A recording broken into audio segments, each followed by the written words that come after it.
चश्मा लगा के सोम लगता साउथ वाला हीरो से न कम लगता। अच्छा, बेगूसराय के जितने हमारे युवा लोग हैं इतना कम आवाज आएगा, इतनी सारी भीड़ इकट्ठा है। आप लोग से तेज तो हम ही बोल रहे हैं अकेले कि चश्मा लगा के सोम लगता साउथ वाला हीरो से न कम लगता कि तहरे के दिल हम देहबे करे जत तो कम लगता। कहले कि चश्मा लगा के सोम लगता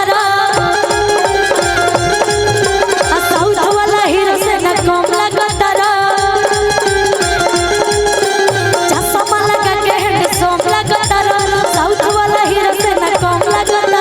तहरे के दिल हम देहबे करे जत तो कम लगता।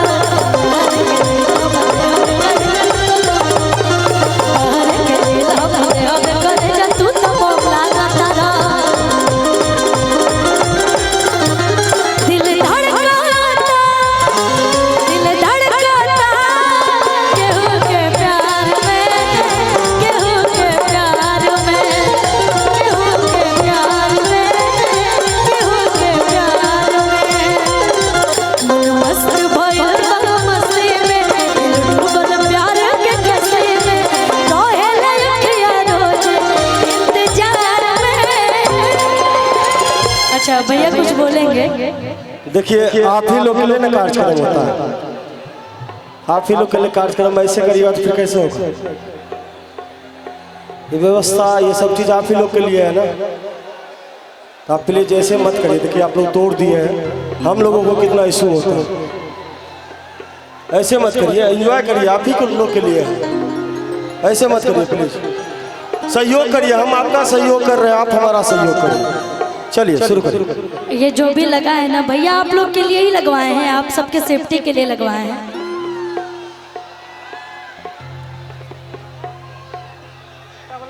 गगन किराना स्टोर रामपुर पेठिया गाछी साधु महतो भैया के तरफ से बहुत सारा प्यारा आशीर्वाद आइल बा। शुरुआत कर दिल बड़े हमार भैया कहा तड़ी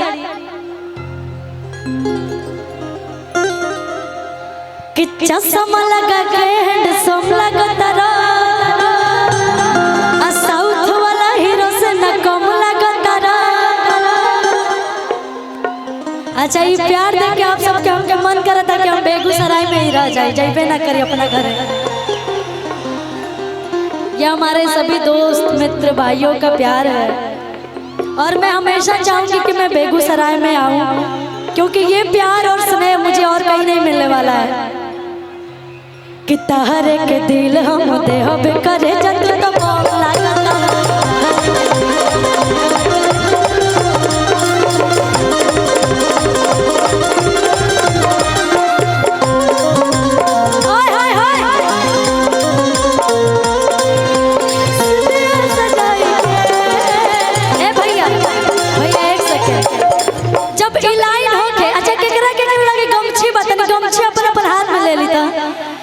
भाई गर्व से कहते हैं कि हम बिहारी हैं जी, क्या जी?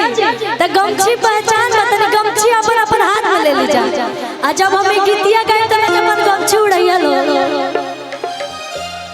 कि सुते न सघवा खटिया पा, सुते न सघवा खटिया पा सजिया सजाए के सैया जी, सैया जी, सैया जी दिलवा मांगे ले गमछा बिछाए के सैया जी दिलवा मांगे ले गमछा बिछाए के सुते न सघवा खटिया पे, सुते न सघवा खटिया पे सजिया सजाए के। अच्छा, गमछी लगे नहीं खलवाई तने गमछी खोलिए भाई, कहा तारी सैया जी, सैया जी, सैया जी दिलवा मांगे ले गमछा बिछाए के सैया जी दिलवा मांगे ले गमछा बिछाए के।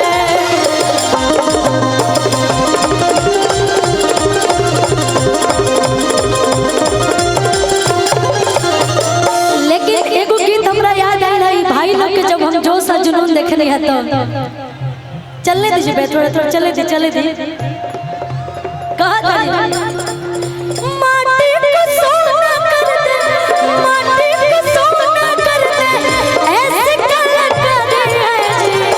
और ये लाइन मैं नहीं बोलूंगी, आप लोग को बोलना है। हम बिहारी है जी, हम बिहारी है जी, थोड़ा संस्कारी है जी, हम बिहारी है। भैया भैया भैया इतना जानी बानी जा, ये तो गर्व के बात है कि हाँ हम बिहारी हैं जी। ये भोजपुरी का जो झांक बाटे ना आज देश विदेश में महका ताटे, ये हमने खातिर गर्व के बात बता। ऐसे कहो माटी को सोना कर दे, माटी को सोना कर दे, वाले कलाकार है जी। हाँ हम बिहारी है जी, थोड़ा संस्कारी है जी। हाँ हम बिहारी है जी, थोड़ा संस्कारी है जी। हाँ हम बिहारी है जी, थोड़ा संस्कारी।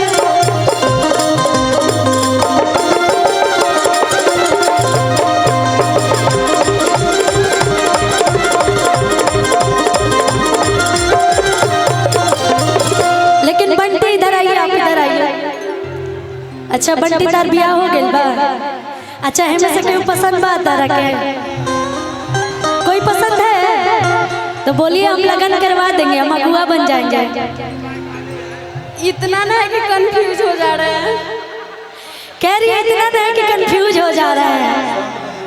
अच्छा बहुत सारे लोग हैं मानते हैं, लेकिन एक होगा ना भीड़ में कोई एक ही पसंद होगा। ऐसा कोई नजर आया अभी तक आपको? बोले ना रहे कि कंफ्यूज हो जा रहे हैं। बेचारी कंफ्यूज हो गई है यार। अच्छा आपको बंटी पसंद है कि बबली पसंद है? कह रहा सब दोनों दोनों के लिए बोलो, तब बात करी भी आके हम दोनों सच में बड़ी सुंदर भी बाड़ी, केहू के पसंद आ जाए। चला हम अगुआ बन जाता नहीं। कहा तारी कि हीरो हो धीरे धीरे हंस के आ रोहेला दिलवा में धंस के,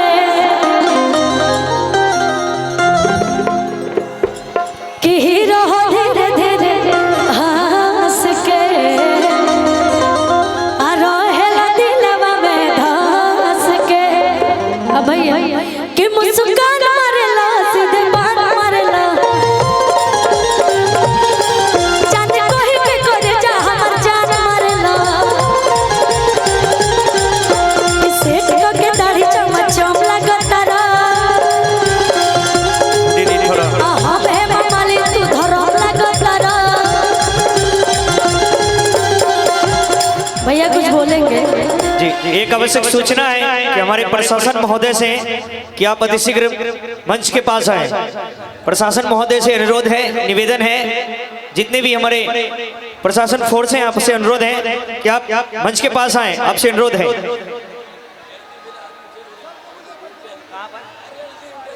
अच्छा एनडी के पास बहुत सारे लोग चले गए, एलईडी के पास मैं जाऊंगा वहां से